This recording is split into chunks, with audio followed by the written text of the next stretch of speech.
I'm here today with Tracsis CEO Chris Barnes and CFO Andy Kelly, who are reporting interim results. Chris, can you provide an overview of the period? We've made significant progress in implementing our growth strategy, which is really pleasing. We've seen strong revenue and EBITDA growth, good cash generation, and we've also seen an increase in profitability, all of which has enabled us to restore our progressive dividend policy, as discussed last summer. We have made really good progress in growing our recurring software revenue, and we've won a number of large multi-year contract wins, which is really pleasing and will underpin significant future rail revenue growth.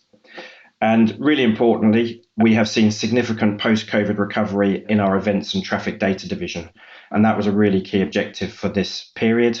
And we expect by the end of H2 for both of those businesses to be performing at near normal revenue levels. Two other key areas to comment on. One is on our operational improvements. So we've continued to drive forward with more collaboration and greater integration across the group. One of the key achievements is the launch of the One Tracsis leadership program, where over 100 members of staff are now enrolled in a 18-month program, which is really important and will drive lots more collaboration and closer working across the business as we look to improve our future innovation and the R&D products that come out of the organisation. And then from a strategic point of view, we've made two further acquisitions.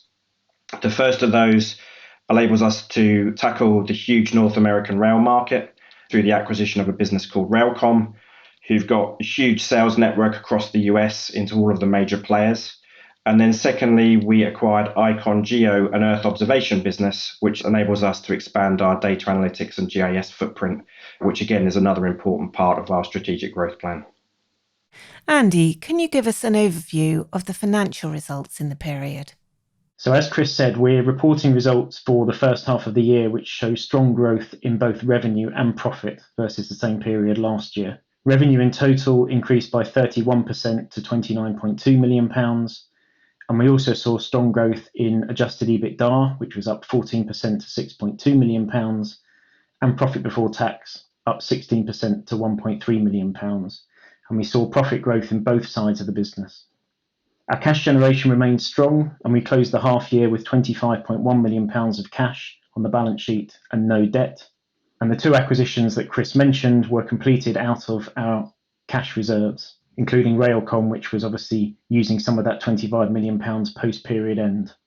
But even after that, it still leaves us with significant cash reserves on the balance sheet and the ability to continue to invest in further growth.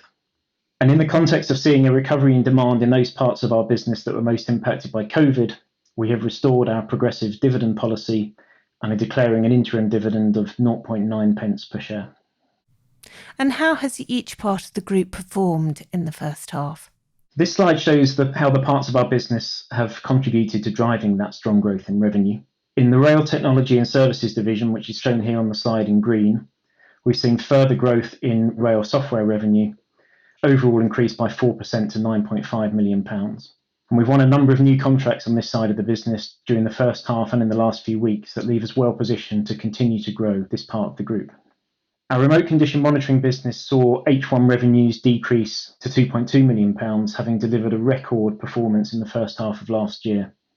And this part of the group has always been quite cyclical in nature, and the first half performance was consistent with the trend we've seen previously from its UK customer base in terms of the investment cycle. And one of the key strategic reasons we're expanding the group in North America through the Comm acquisition is both to grow the addressable market for our remote condition monitoring hardware and software products, and therefore to diversify risk away from being solely focused on the UK market in this area of the group. The Data Analytics, Consultancy and Events division, which is shown in blue on the side, delivered very strong revenue growth in the first half, up 72% to £17.5 million. The biggest driver here has been a strong recovery in demand in the events and traffic data businesses that were most impacted by COVID. Activity levels in events are back to where they were pre-pandemic, and therefore you can see on the slide that's driven strong revenue growth over the H1 period last year. And on the traffic data side, we're seeing a phased increase in activity, which we expect to return to pre-pandemic levels during the second half of this financial year. And what's really pleasing here is the speed at which our teams are able to respond to this increase in demand as a result of the actions that were taken over the last 2 years to safeguard these businesses and to protect as many jobs as possible. Elsewhere in the division, we saw growth in both the data informatics and the transport insights businesses.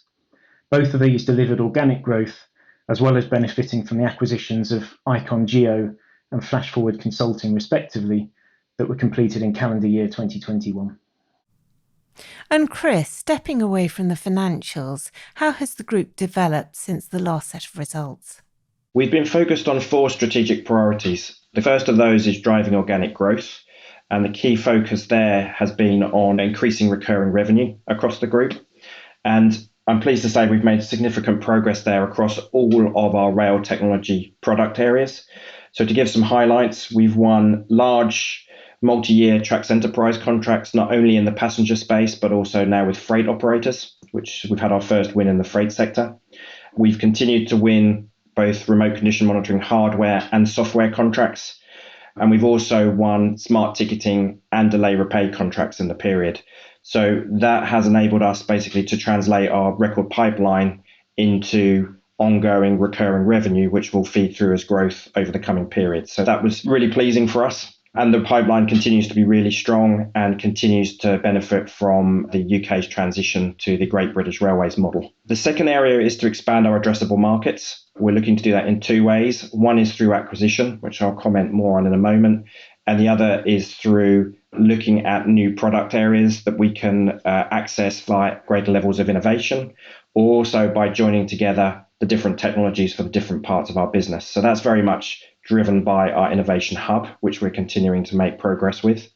So acquisition also remains a key strategic priority for us as a business, and we completed 2 acquisitions. We completed the strategically important acquisition of Comm in North America, which provides us with access to a huge addressable market through a long-established sales network. And then we also acquired Icon Geo, which is an Earth observation business based in Ireland, which enables us to grow and expand our data analytics and GIS footprint. And then the final part is around integration and capability. So over the last 2 to 3 years, we've been focused very much on how do we bring together the organization, which has been made up of 17 acquisitions, into a much more coordinated and integrated group. That's really starting to accelerate now. We've got a number of initiatives that are being rolled out across the organization, and the benefits of those will really start to be seen in the forthcoming reporting periods. So overall, really pleasing progress, and we continue to have strong momentum moving forward. Andy, can you tell us more about your recent acquisition in North America? As Chris mentioned, the acquisition of Railcom is a really exciting strategic development for Tracsis, as it marks our first direct entry into the large and growing North American rail market, and therefore fits absolutely into our strategy of extending our rail footprint and expanding the addressable market for our products and services. Railcom is a rail technology company that's based in Fairport in upstate New York, and its core product offerings are in yard automation and computer-aided dispatching, which is very complementary to the portfolio of what Tracsis is already offering to the UK market. And we see a really exciting opportunity in the US to repeat the success that Tracsis has had in the UK and to be one of very few rail technology software consolidators in this large market. And as part of our strategy to deliver that, one of our experienced managing directors will be moving to North America, overseeing our activities in the US and identifying those further opportunities for growth. And Chris, as we head into H2, what's the outlook? It's very positive. We continue to have a record pipeline of opportunities, despite having converted a number of large contract wins in the previous couple of months, which is fantastic. And that pipeline continues across the whole of the group. We have a strong and growing M&A pipeline, which will enable us to continue our acquisitive growth momentum.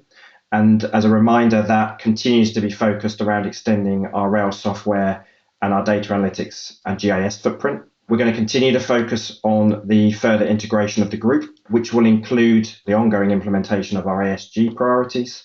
And we will present at the full year an ESG scorecard summarising that performance. And so overall, we're in a very strong position. We've got strong drivers in each of our core markets, and we remain very confident about future performance of the group.